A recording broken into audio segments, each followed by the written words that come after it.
ಟ್ರೆಕ್ಕಿಂಗ್ಗೆ ತೆರಳಿದ್ದ ಕೇರಳ ಟೆಕ್ಕಿ ಶರಣ್ಯ ಅಂತೂ ಇಂತೂ ಕೊನೆಗೂ ಪತ್ತೆಯಾಗಿದ್ದಾರೆ. ನಿಗೂಢವಾಗಿ ನಾಪತ್ತೆಯಾಗಿದ್ದ ಮಹಿಳೆ 4 ದಿನದ ಬಳಿಕ ಪತ್ತೆಯಾಗಿದ್ದಾಳೆ.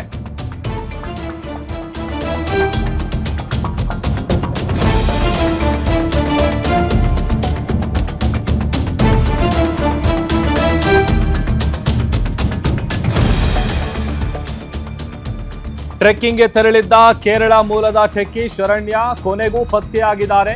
ನಿಗೂಢವಾಗಿ ನಾಪತ್ತೆಯಾಗಿದ್ದ ಮಹಿಳೆ 4 ದಿನದ ಬಳಿಕ ಪತ್ತೆಯಾಗಿದ್ದಾರೆ.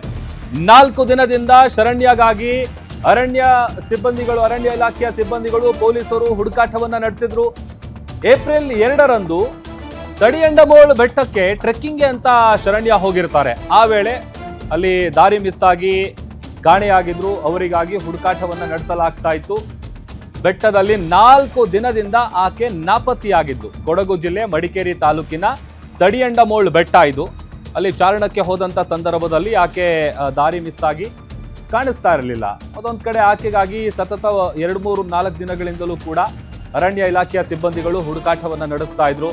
ಡ್ರೋನ್ ಮತ್ತೆ ಡಾಗ್ ಸ್ಕ್ವಾಡ್ ಮೂಲಕ ಸಿಬ್ಬಂದಿಗಳು ಈಗ ಪತ್ತೆ ಹಚ್ಚಿದ್ದಾರೆ. ಟ್ರೆಕ್ಕಿಂಗ್ ವೇಳೆ ದಾರಿ ತಪ್ಪಿ ಮಿಸ್ ಆಗಿದ್ರು ಶರಣ್ಯ. ಅರಣ್ಯ ಇಲಾಖೆ ಸಿಬ್ಬಂದಿಯಿಂದ ಈಗ ಅವರನ್ನ ಪತ್ತೆ ಹಚ್ಚುವಂತ ಕಾರ್ಯ ಆಗಿದೆ. ಶರಣ್ಯ ಪತ್ತೆ ಬಗ್ಗೆ ಅರಣ್ಯ ಸಚಿವ ಈಶ್ವರ್ ಖಂಡ್ರೆ ಅವರು ಮಾಹಿತಿಯನ್ನ ಕೊಟ್ಟಿದ್ದಾರೆ. ಬಹಳಷ್ಟು ಆತಂಕ ಕೂಡ ಉಂಟಾಗಿತ್ತು. ಯಾಕೆಂತಂದ್ರೆ ಚಾರಣಕ್ಕೆ ಹೋಗಿದ್ದಂತಹ ಕೇರಳ ಮೂಲದ ಟೆಕ್ಕಿ ಶರಣ್ಯ ಏನಿದ್ದಾರೆ ತಮ್ಮ ಫ್ರೆಂಡ್ಸ್ಗಳ ಜೊತೆಗೆ ಹೋಗಿರ್ತಾರೆ. ಅಲ್ಲೇ ನಿಯರ್ ಬೈ ಹೋಮ್ ಸ್ಟೇಲಿದ್ರು. ಅದಾದ್ಮೇಲೆ ಮೊನ್ನೆ ಅವ್ರು ಕಾಣೆಯಾದಂತ ದಿನ ಮಧ್ಯಾಹ್ನ ಹೊತ್ತಿಗೆ ಫೋನ್ ಮಾಡಿ ಈ ತರ ದಾರಿ ಮಿಸ್ ಆಗಿದೆ ಅಂತ ಇನ್ಫಾರ್ಮೇಶನ್ ಕೊಟ್ಟಿದ್ರು. ಅದಾದ ಬಳಿಕ ಆಕೆ ಎಲ್ಲಿದ್ದಾರೆ, ಎಲ್ಲಿಗೆ ಮಿಸ್ ಆದ್ರು ಅಂತೇಳಿ ಅವರಿಗಾಗಿ ಹುಡುಕಾಟವನ್ನ ನಡೆಸಿ ಆ ಬಳಿಕ ಹೋಗಿ ಕಂಪ್ಲೇಂಟ್ ಕೊಡುವಂತ ಕೆಲಸ ಆಗಿತ್ತು, ಈ ತರ ಮಿಸ್ಸಿಂಗ್ ಆಗಿದ್ದಾರೆ ಅಂತೇಳಿ. ಅದಾದ್ಮೇಲೆ ಸತತ 4 ದಿನದ ಬಳಿಕ ಈಗ ಕೊನೆಗೂ ಆಕೆಯನ್ನ ಪತ್ತೆ ಹಚ್ಚಲಾಗಿದೆ. 36 ವರ್ಷದ ಕೇರಳ ಮೂಲದ ಟೆಕ್ಕಿ ಶರಣ್ಯ ಪತ್ತೆಯಾಗಿದ್ದಾರೆ.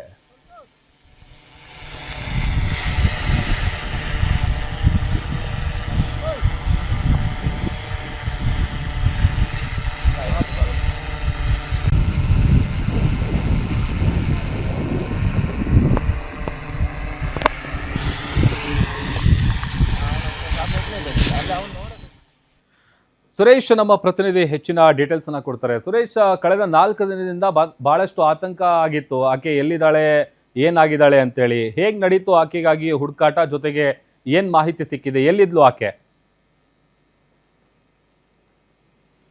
ಕಳೆದ 4 ದಿನ ಅದಕ್ಕೆ ಚಾರಣಕ್ಕೆ ಬಂದಿದ್ದಂತ ಕೇರಳದ ಕೋಯಿಕೋಡ್ನ ಮಹಿಳೆ ಶರಣ್ಯ ಬೆಟ್ಟಕ್ಕೆ ತೆರಳಿ ಅಲ್ಲಿ ನಾಪತ್ತೆಯಾಗಿದ್ರು, ದಾರಿಯನ್ನ ತಪ್ಪಿ. ಅದಾದ ಬಳಿಕ ಆಕೆ ತಂಗಿದ್ದಂತ ಹೋಮ್ ಸ್ಟೇ ಮಾಲೀಕರಿಗೆ ಮಾಹಿತಿಯನ್ನ ಕೊಟ್ಟಿರ್ತಾಳೆ.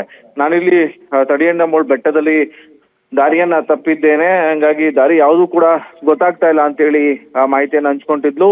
ಅದಾದ ಬಳಿಕ ಆಕೆಯ ಫೋನ್ ನಾಟ್ ರೀಚಬಲ್ ಆಗಿತ್ತು. ಘಟನೆಯ ಹಿನ್ನೆಲೆ ಕೊಡಗು ಜಿಲ್ಲೆಯ ನಾಪೋಕ್ಲು ಪೊಲೀಸರು ಜೊತೆಗೆ ಕೊಡಗು ಜಿಲ್ಲೆಯ ಅರಣ್ಯ ಇಲಾಖೆ ಸಿಬ್ಬಂದಿ, INF ಸಿಬ್ಬಂದಿ ಜೊತೆಗೆ ಆಂಟಿ ನಕ್ಸಲ್ ಫೋರ್ಸ್ ಎಲ್ಲರೂ ಕೂಡ ಕಾರ್ಯಾಚರಣೆಗೆ ಧಾವಿಸಿದ್ರು.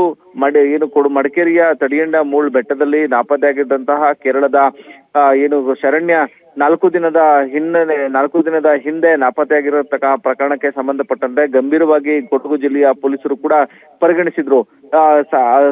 ಸಾಕಷ್ಟು ಸಂಖ್ಯೆಯಲ್ಲಿ ಪೊಲೀಸರು ಜೊತೆಗೆ ಅರಣ್ಯ ಇಲಾಖೆ ಸಿಬ್ಬಂದಿ ತಡಿಯಂಡಮೋಳ್ ಬೆಟ್ಟದಲ್ಲಿ ದುರ್ಗಮ ಪ್ರದೇಶದಲ್ಲಿ ಕಾರ್ಯಾಚರಣೆಯನ್ನ ಮಾಡಿಸಿ ಈಗ ಆಕೆಯನ್ನ ಪತ್ತೆ ಹಚ್ಚಿದ್ದಾರೆ. ನಿಯಂತ್ರಣಗೊಂಡು ಸಾಕಷ್ಟು ಆಯಾಸಗೊಂಡಂತಹ ಸ್ಥಿತಿಯಲ್ಲಿ ಶರಣ್ಯ ಪತ್ತೆಯಾಗಿದ್ದಾಳೆ. ಅದಾದ ಬಳಿಕ ಆಕೆಯನ್ನ ಮಾಹಿತಿಯನ್ನ ಪಡ್ಕೊಂಡು ಏನಾಗಿತ್ತು, ಯಾವ ಕಾರಣಕ್ಕಾಗಿ ಹೀಗೆ ರಸ್ತೆಯನ್ನ ತಪ್ಪಿದ್ರು, ಜೊತೆಗೆ ಆಕೆಯ ಜೊತೆಗೆ ಬಂದಿದ್ದವರು ಯಾರು, ಈ ಎಲ್ಲಾ ವಿಚಾರಗಳನ್ನ ಕೂಡ ಆಕೆಯಿಂದಲೇ ಮಾಹಿತಿಯನ್ನ ಪಡ್ಕೊಳ್ಳುವ ನಿಟ್ಟಿನಲ್ಲಿ ಕೊಡಗು ಜಿಲ್ಲೆಯ ಪೊಲೀಸರು ಮುಂದಾಗಿದ್ದಾರೆ.